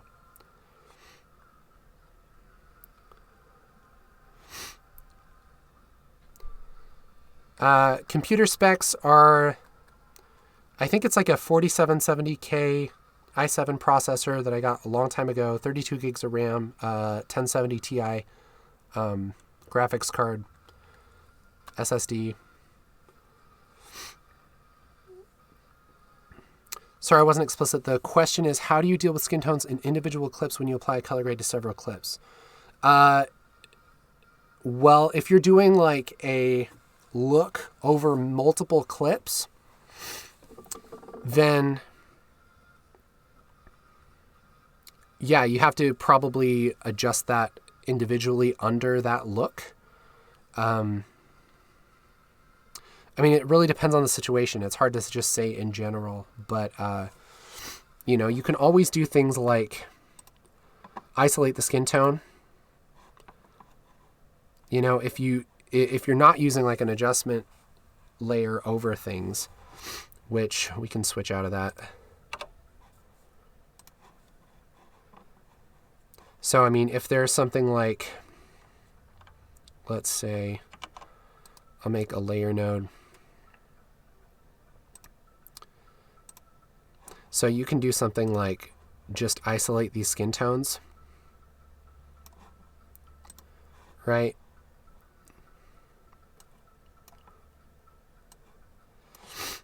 And you can kind of get normally you would take a lot more time and get a good selection, but you can select that and then adjust things under that, like if you want to have kind of a cooler feel like that, then it just keeps those skin tones intact. So that is a way to deal with them. Sometimes you can just hold out those skin tones from whatever look if you think it's messing stuff up. What's the easiest way for you to flag all of them from the same camera? Then you can filter. Yeah, it's for you to, you could totally do that. Is it recommended to upgrade to Windows 10? I use Windows 10. I think it works really well. I'm running a 1080 and I absolutely chug with doing any sort of titles. Yeah, I think that's just Fusion's thing. Fusion titles and stuff, they're just a little, they do take a lot of power and sometimes don't play back real well. You usually have to cache them. I haven't seen a system that plays them back super well the first time,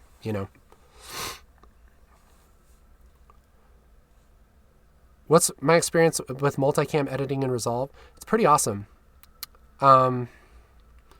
It's pretty good. I have a multicam sequence we can bring up here that might help.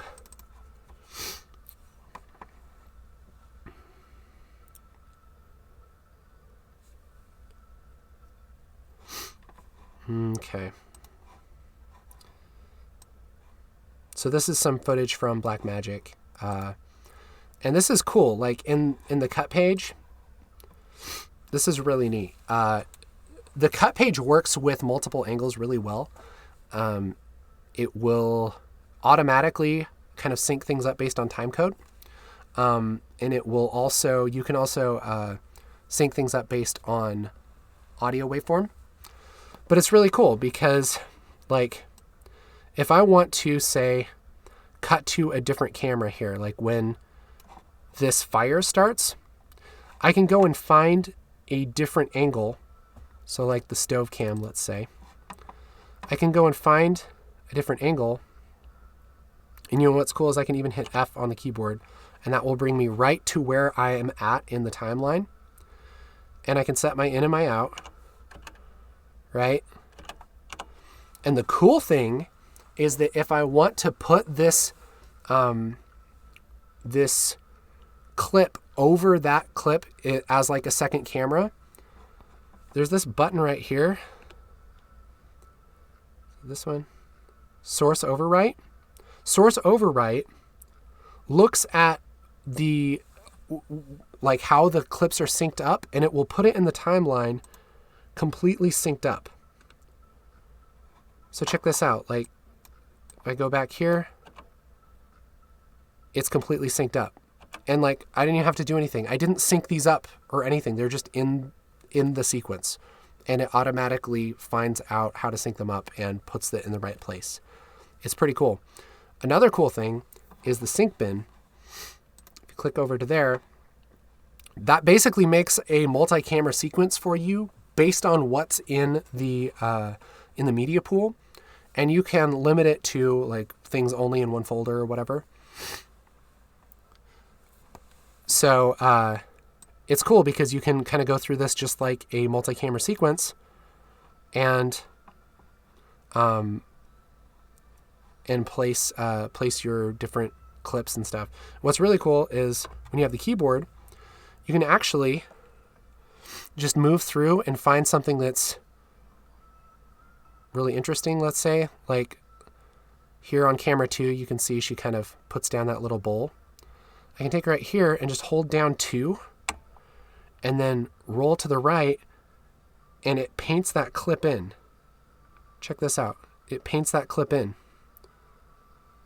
And so then I can just keep going and like, oh, let's cut to camera 1. And I'm just going to hold camera 1 and paint it in with the jog wheel. It's freaking crazy, man.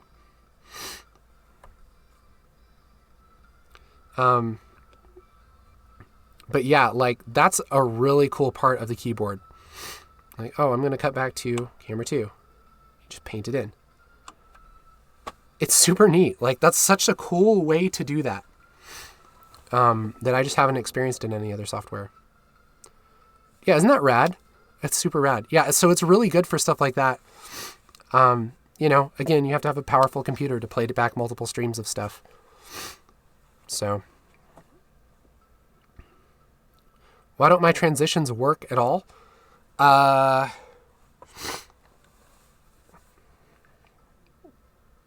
you talking about like the stock transitions that that Resolve comes with? You can right click on videos in the timeline and click create optimized media. That will help you. Yeah, totally. Yep, create optimized media would be great. Optimized media is great, guys. If you have the time, like at the beginning of your project, to create optimized media, usually it doesn't take a ton of time. But, you know, if you have like a few minute video, that's definitely worth doing.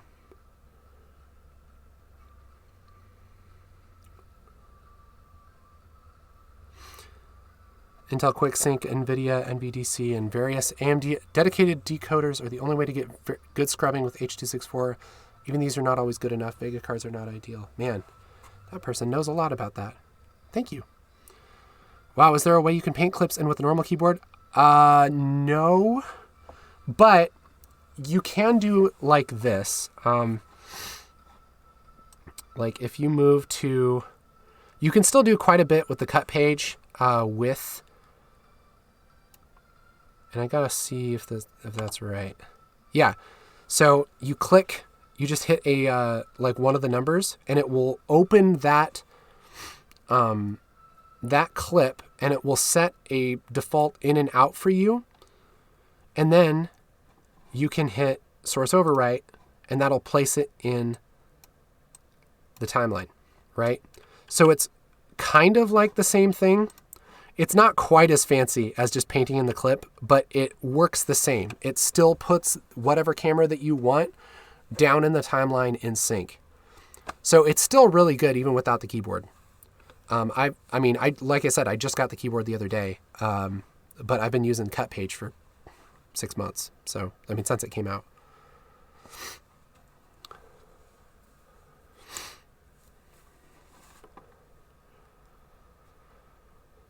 So,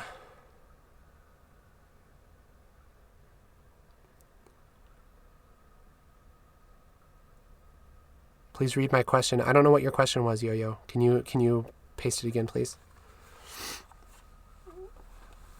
Well, let's see. Is there a way to apply a color node only to clips from a certain camera without manually selecting all applicable clips? You can sort them and kind of group them by camera, I believe. I'm trying to remember exactly how to do that. I think you can. So like you can sort things by like common media pool source. And so that's kind of a way to do it in the lightbox of the color page. There's like a few different ways that you can kind of do stuff like that. But that's probably how I would do it, is just say like, you can select a clip and then say common media source. Like, oh, these are all from the same source. Great. And then you could select them and group them. You could do that way.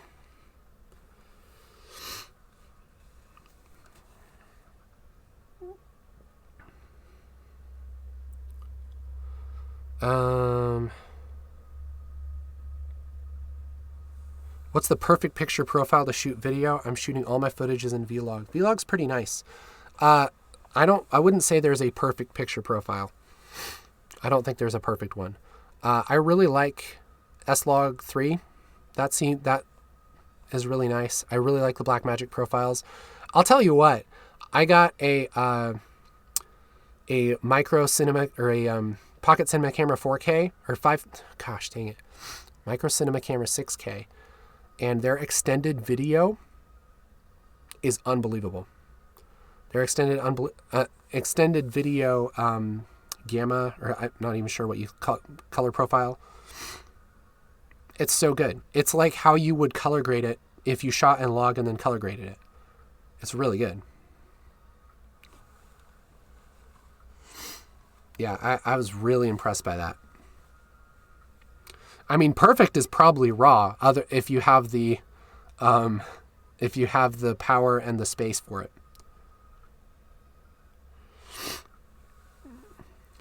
That's like asking what's the best candy for kids. Yeah, that's true.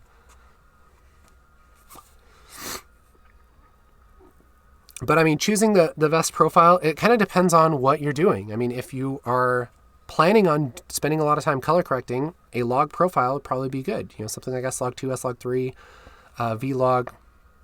Yeah. I know a lot of people like V-Log. Everything I've seen in V-Log looks really good. Yeah. V-Log's pretty good. But yeah, you got anytime you shoot log, you want to shoot as bright as you can, generally. Because if it's too dark, you don't get as much information from the log signal. Basically, it comes out worse. Hey, thanks, Nick. Appreciate it. But then I don't want to have to color match two different looks from the same camera, so I go V-Log all the way. Don't think it's the best way to do it, but...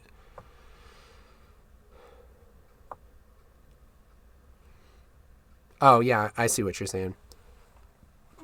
Are there significant differences in coloring 8-bit and 10-bit footage? 10-bit footage definitely color grades better. For the most part, if you're not pushing it a bunch, you probably won't see a difference. Like if it's just it's a nice shot, it's well exposed, and you're just adding a little bit of contrast and saturation, you probably wouldn't notice a difference. If it's something like you're really boosting up low light footage, or you shot way off white balance and you're really trying to bring it back, you'd notice a difference. Yeah. Yeah, for sure. All right, guys. I'm going to go here pretty quick. I would love to go over anything else you got for a couple minutes. Yeah, thank you. You guys are awesome. If you have anything specifically, like if there's like something we want to kind of work on for a few minutes, I could totally do that. I'm hoping to head out here in 10 minutes or so. What's the order of the nodes for coloring? It kind of depends on who you are. On like, people have different theories on this, basically. Let me grab this footage. How to use ambient inclusion in Fusion? Man, that's a great question. I should look that up because I don't really know. I love ambient occlusion and like I've done some 3D rendering and stuff, and it's been really cool. But I don't really know much about how it works in Fusion, other than it probably makes it look great. Thank you. That's my new baby Fusion. How to break up a Fusion clip on the edit page? I don't know if you can. I mean, you might be able to. I don't know if you can. Maybe you can. But like if you had something like this and you created a new Fusion clip, right click,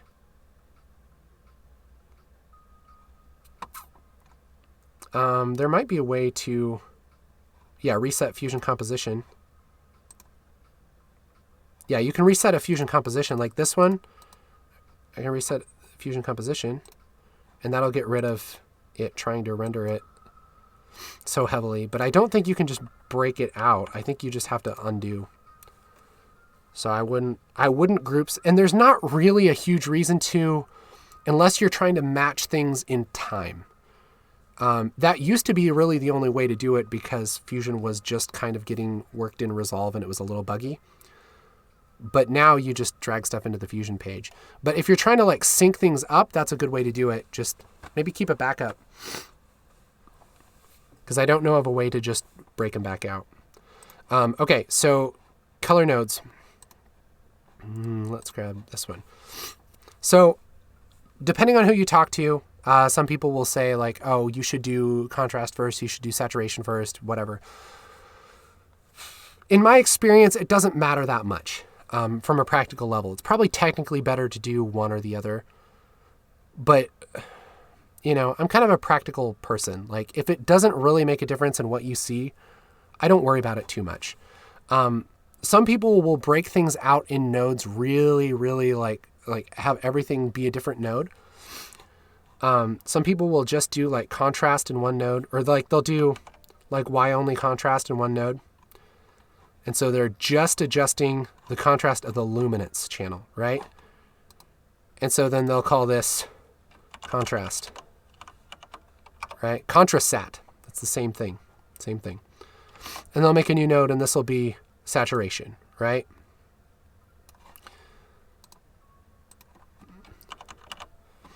And so when it's like a basic color grade, you could do that. I generally do contrast and saturation and balance and everything in one node for the most part. Because they're different tools, like they're different parts of the palettes. So I don't see really a need to break them out. Because, I can do my contrast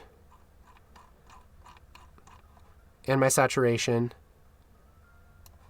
and my color balance, like all in the same node. It's not going to make that much of a difference, right? And I can call this one balance or primary, right? And then generally what you'll do is when you have a new thought, like a new big thing that you're doing to the image, you make a new node. So Alt S, let's say I want to add, maybe I want to add a gradient to the side, right? I probably wouldn't do that in the same node. I would do that in another node, just because I'm going to be adjusting things in this node that I don't want to mess up in the first node, right? So I'm like bringing down the gamma. I don't want to bring down the gamma in the first node. And so that kind of thing I'll do in another node. And then the cool thing is, if I don't like that, I can turn it off and on and just kind of keep things separated. And I can kind of pick the parts that I like or dial back the parts that I don't like later. And then generally, you want to do all of that stuff before you put on your look, for the most part. Again, it probably doesn't matter a whole lot as long as you're paying attention to what you're doing. But technically, it's better to, like, if you want everything to look uniform and you want to put a look over everything, it's probably best to put that towards the end. Same thing with a LUT. It's kind of the same deal. It's usually a look that you put over things. You want to put it at the end. The other thing is a LUT will limit colors that are too bright or too saturated. And so you don't want to adjust after the LUT because you're using those limited colors. You want to put that towards the end. If it wasn't for Casey, I wouldn't be using Resolve. Thank you. Hey, thanks. That's really cool.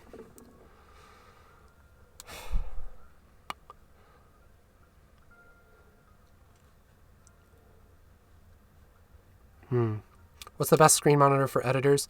Honestly, I would get a good $150, $200 monitor, like an IPS monitor, and calibrate it. I would spend money to get a calibration thing and just calibrate a decent monitor rather than get like $1,000 monitor. You know what I mean? Because most people are going to watch stuff on a cheaper monitor. So you know what I mean? I like shoots. How can I take such nice shots? Please refer any video for shooting nice shots. These are all from our friends over at raw.film. I'm not that talented of a DP, I look at their stuff and I'm like, dang, man, that looks really nice. They did a really good job. That's why I usually use their footage, because it looks really nice. Yeah, man, that's a whole lot of learning. I know Shane Hurlbutt has a really good program for learning DP stuff. That's really cool, but it's way beyond my scope most of the time. They're like, oh yeah, we're gonna light this Hollywood movie with all these lights, and I'm like, I've never even seen those kind of lights, Open in timeline is the option to break fusion clips. Oh, okay, there you go. Is there a way to optimize settings for your GPU? I don't know of a specific way other than just making sure that your video drivers are updated. Somebody who knows more about stuff like that might know that. Yeah, within Resolve. I'm not sure. How can I... yeah, let's see. Congrats on the new baby. Do you do interviews with any online ministries speaking on sharing the faith with video or other topics? No, not really. Like I said, I'm part of a nonprofit, and it is a faith-based nonprofit. You can check that out, heartsupport.com. Heartsupport.com.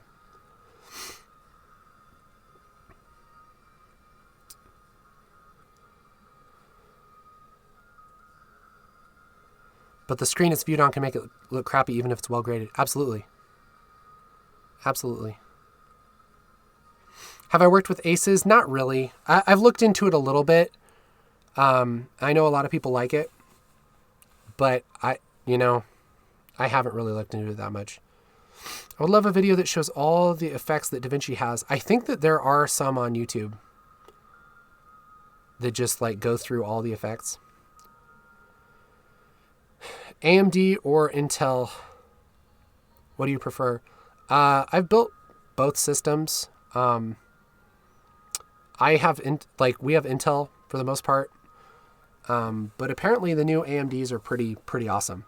I haven't used them a lot. I built one the other day for my wife. It's a streaming computer. It seems to be really good. It seems like it's great. But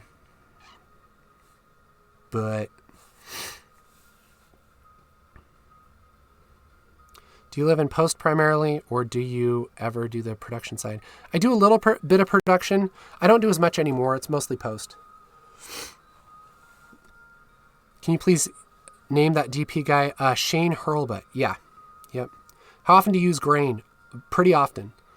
What I like to do is add just some basic film grain. I think I use Gorilla Grain.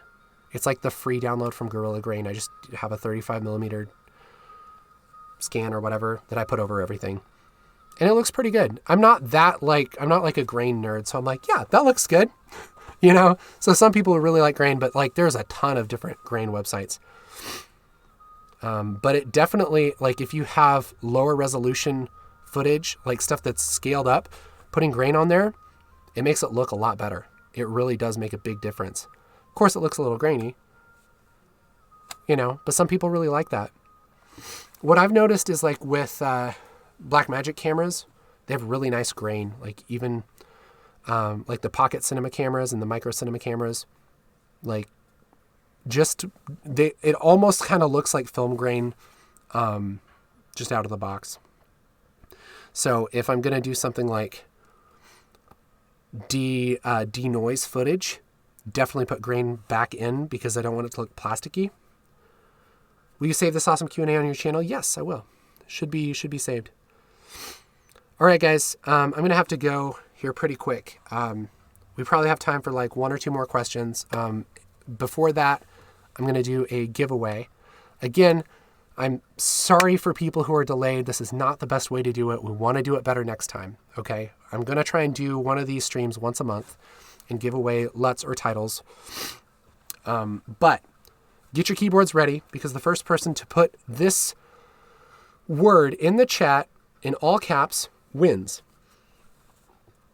You guys ready? The word is skunk. S-K-U-N-K. First person to show up in my chat wins. S-K-U-N-K.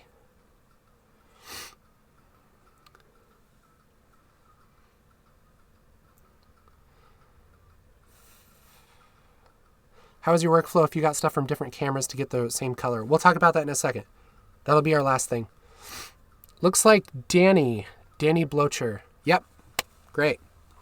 Hey, thank you guys so much. Again, I know it's not the very best way to do this giveaway. We were hoping to do it through Nightbot, but Nightbot's being a jerk. So we still want to give stuff away. Robbed by the delay. I know. We'll do it different next time, guys. Okay, so let's look real quick at matching shots. I'll give you a real basic guide on that. I saw the word typed 20 times before you said it. Yeah, I know. Your stream got later on the other side of the globe. I know. Do another one. We'll do one more before we go. Okay. Let's look at this though. This is our friend Dan. Guys, these are shot on all kinds of different cameras. We did kind of a shot matching tutorial. So I figured that'd be a good thing to use for shot matching. So if we were going to match like these shots together, let's say, these are obviously look very different. This one's kind of more red. This one's more green. The contrast is a little different. Generally, you pick one shot to match everything to. Okay? So, and what I like to do is if there's a really, really bad shot, I don't know, you can kind of go either way. It's like you either pick the best shot or the worst shot to kind of try and get everything in the same ballpark. I'll probably pick this shot. I feel like this shot's exposed just a little better. And the first thing I do is make this shot look nice. Okay, so I'm just going to do a basic grade on this shot, turn up my saturation. I feel like it's a little bit kind of like pinkish purple, so I'll just bring that down a little. Something like that maybe, right? So now that we have that shot and we like it, what I'll do is grab a still, right click and say grab still. And now I'll switch over to this shot and right click and say show reference wipe. And that will show me a side by side. And I can pretty quickly kind of get these in the same ballpark, right? So this shot needs to be brighter. That's one thing. And I can kind of match it up on the scopes too. Like you can see, if I move this back and forth, you can see the difference between them. And the biggest deal, the most important part is the skin tones. You want those skin, other stuff can look off a little bit, but if the skin tones don't match, that's a bad deal, all right? And so then I'll kind of adjust the lift and just bring that down a little bit. I feel like it's a little green. So again, I can kind of push that to get a little bit more in that ballpark. And you kind of just have to push and pull this footage until it starts to look a little bit closer. Bring some saturation into there. And now we're getting closer to a decent match, right? And maybe take just a little bit of green out. So now, you know, that's a lot closer to where we were, right? To kind of match that. And you can get crazy and you can like make sure like his shirt's still a little bit off. There's a few things that are a little bit off, but that's kind of the idea.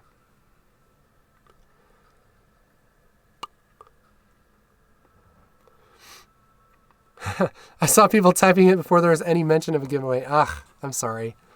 That sucks. But yeah, that's basically kind of the thought behind matching is you make one shot look good and you compare the other ones to it and you try and make them all look similar. And then it's playing it back because it looks different when it's playing back. So playing it back and seeing if any shots stick out at you. Because if it doesn't stick out at you, like it's probably pretty decent. But if you're like, wait, that shot looked weird, maybe go back and change it a little bit. Thanks a lot. Feel better. Thank you. Appreciate that. All right, guys. We'll do one more giveaway. All right. Again, I'm so sorry for the people who are delayed. There's no way with the amount of time and preparation that it takes to actually make a giveaway happen to do it a different way today. But next time we will have a way to do it. Like I said, the way that we wanted to do it didn't work for some reason. Technology, right? It's fun. It's so much fun. Okay. The fifth person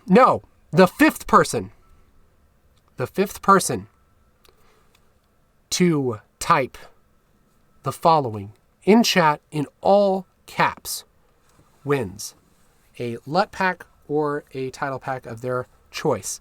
And the word is table. T-A-B-L-E. Table. T-A-B-L-E.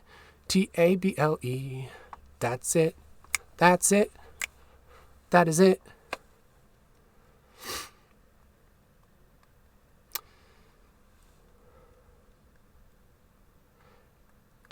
Jacob, didn't you now? It's going to be the fifth person anyway, right? I think it's Sebastian, maybe? It's whatever Dan says. Whatever Dan says for the fifth person down. You misspelled it. That's okay.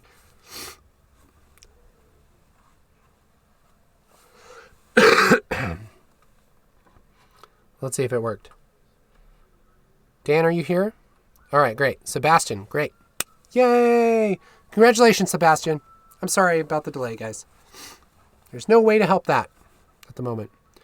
Guys, thank you so much for hanging out with me. This has been great, hanging out with you guys. Please let me know. Let me know what you would like to see next time on the live stream. We're going to try and do this every month. It's going to be, I think we were talking about the third Tuesday, whatever this is, fourth Tuesday. We're going to try and do the fourth Tuesday of every month, and then do tutorials in between. So let me know what you guys want to do.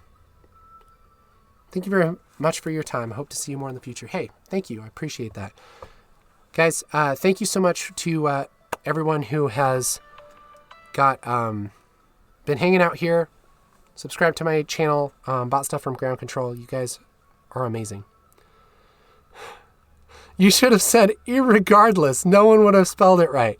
Exactly. All right, guys. I'm going to go ahead and end stream. Thank you guys so much for hanging out. Miss you.